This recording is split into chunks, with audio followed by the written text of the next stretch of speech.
viewers, once again, welcome to my YouTube channel. Usually, I'll bring you the very best. The defense team of Nnamdi Kanu has called on the federal government, challenged the Nigerian government to stop running from the courtroom and face the appeal filed by the leader of the indigenous people of Biafra against his conviction. Biafran evangelists, Nigerians, they are running to appear in court concerning Nnamdi Kanu case. What game do you think they're trying to play? I'd like to hear your take. Good morning, good afternoon, good evening, good night, wherever you're watching us from. Depending your time zone, I remember my humble self, one and the only Biafran evangelist, and I will continue to evangelize the truth because that is all I'm good at. Omolowo, how far?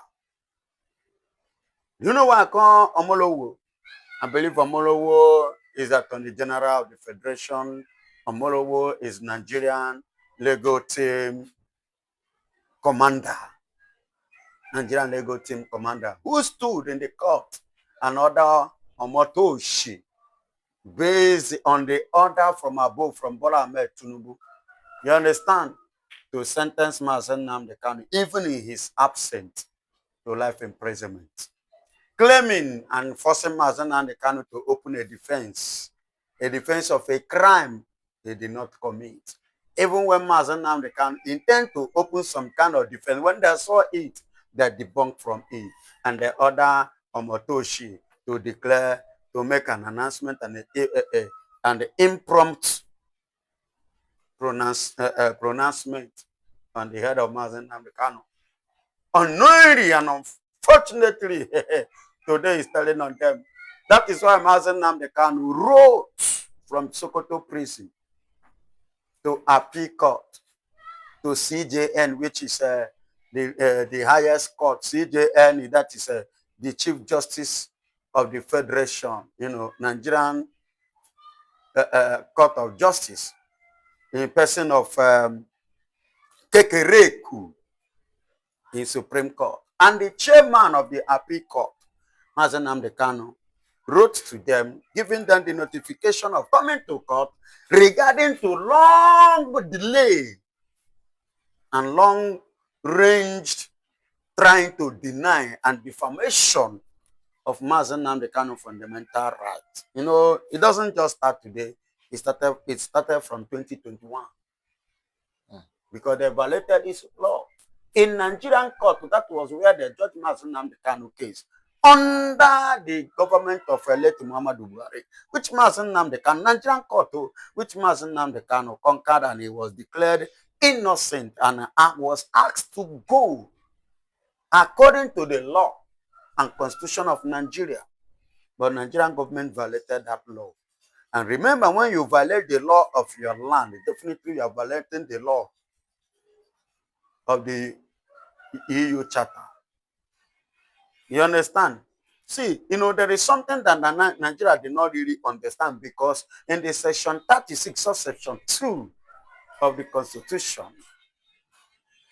regarding to the terrorism charges against Nnamdi Kanu, does not warrant anything or give anybody room to do what? To do anything against Nnamdi Kanu, because section 9 and 10 of the Constitution, they pave way for Nnamdi Kanu to do what he's doing regarding to what? Self-determination.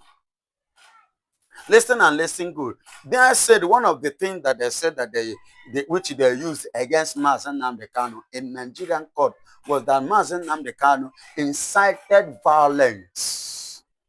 So his incitement was a violence that he triggered NSAS that took place in Nigeria. Then the question now is this: if it's what he incited on any television, triggered this violence in Nigeria, where did he or where was he when he incited that violence? And you and I knew vividly well, as at that particular point in time, Nnamdi Kanu was not in Nigeria. He was in what? In UK. And if what he said on the Radio Biafra, which he used as at that time, was against the law, I believe that UK could have blocked him. They could have stopped him or arrested him, then interrogate him regarding to that issue. Remember, at first, they even said that Nnamdi Kanu lied by saying that Muhammadu Buhari died in 2017, of which he said yes, he has a proof to that, that he died and was buried in a shallow grave in Saudi Arabia. That he has every proof. But at first, but later they now remove it. They started removing all these things because Mazen Nnamdi Kanu has a proof. You get the point? Now, the UK now, Oya carried the case up. They couldn't carry the case up. It was Nigeria that now carried the case up because UK knew that what Mazen Nnamdi Kanu was standing for was his right, fundamental right. And if they themselves should attend to that matter, it will rubbish their name regarding to one of the five world powers. It will rubbish their legacy. You see why they withdrew and they push it to Nigeria and they use Nigeria as an scapegoat. Now listen again.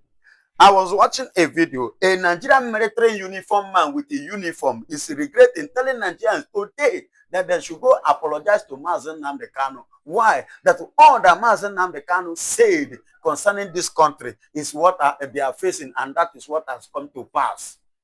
That they should say sorry to Mazen Nnamdi Kanu. That he remains the only prophet that don't have a church, but prophesied truth. And what he said remains reality on ground. And having said this, let me go back, to the question regarding to the current happening. That was why Mefrap was the name of the lawyer, current one now, saying that the Nigerian government should appear in the court to defend the judgment that they pass against Mazen Nnamdi Kanu. Regarding to that one, number one, to defend the illegal rendition of Mazen Nnamdi Kanu. Two, and the injustice against his case. They judge him without the law. And do you know why they are running away? I will give you. As many of them that are involved in that case, according to the EU Charter 9 and 10, based on fundamental human rights of Mazen Nnamdi Kanu and freedom agitator, as he is, if Nigerian government should appear in the court, especially in this appeal court, and face Mazen Nnamdi Kanu in the same appeal court, and at the end of the day, there was no room, no paragraph, no place that qualified them to sentence Mazen Nnamdi Kanu regarding to their terrorism charge against Kanu, and they gave him this illegal justice. All of them that participated, that engaged, that involved will be arrested.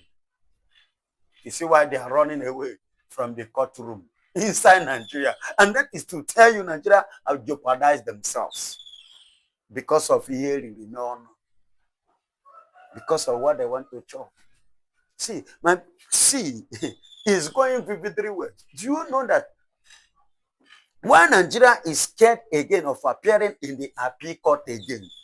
Because they are seeing the handwriting changing over and over again in the appeal court of the Finnish government regarding to our brother Simon Ekpan. Because all eyes today is on that matter. The whole world is focusing, the attention is focusing on that Simon Ekpan case, which today, do you know, is supposed to be rounded up today, but it's not rounded up today. They have shifted it to next week. Are you hearing me? Now, and when it comes to Mazen Nnamdi Kanu, you and I know, and the congressman is already pushing, and the date given to Nigeria to free that man unconditionally have expired from the UN. And the congressman is pushing it, telling Nigeria to free. Are you aware that some delegates came from America to Abuja to visit Mr. President? Are you aware? I know that Nigerian media cannot carry it. Not that they don't know. They do know, but they will not do what?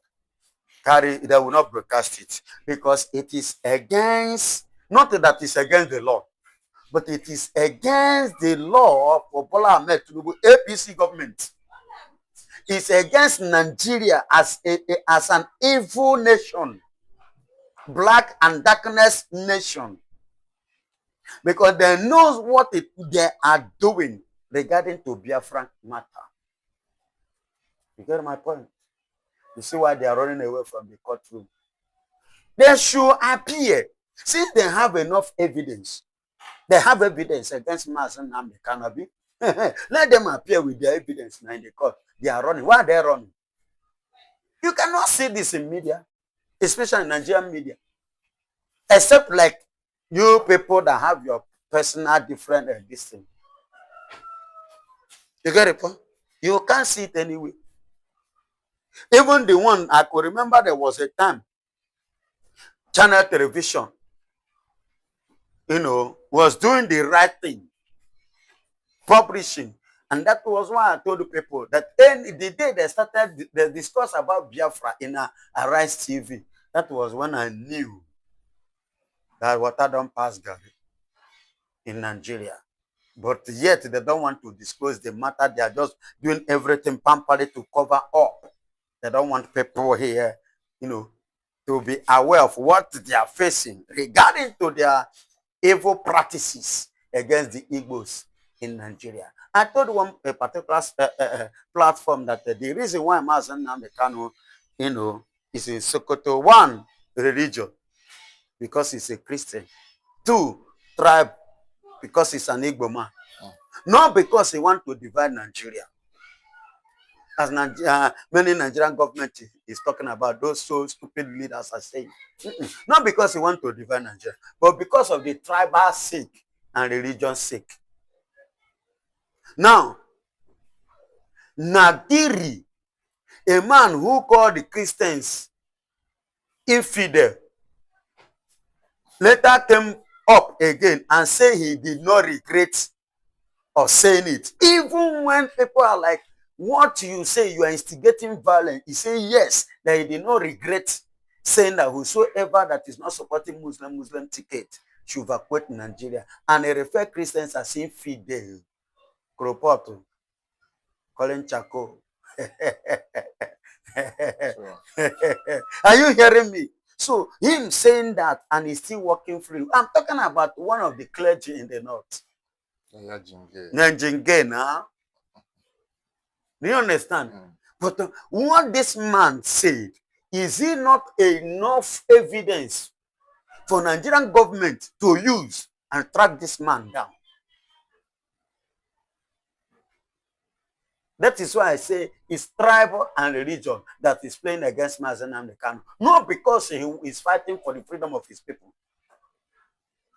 If this man can say this and still remain, not even a House of President, none of them have anything, anybody said anything or do anything regarding to that. That is why I say what I said. What about Shegumi? If Shegumi happened to have been an Igbo man, they would have arrested Shegumi.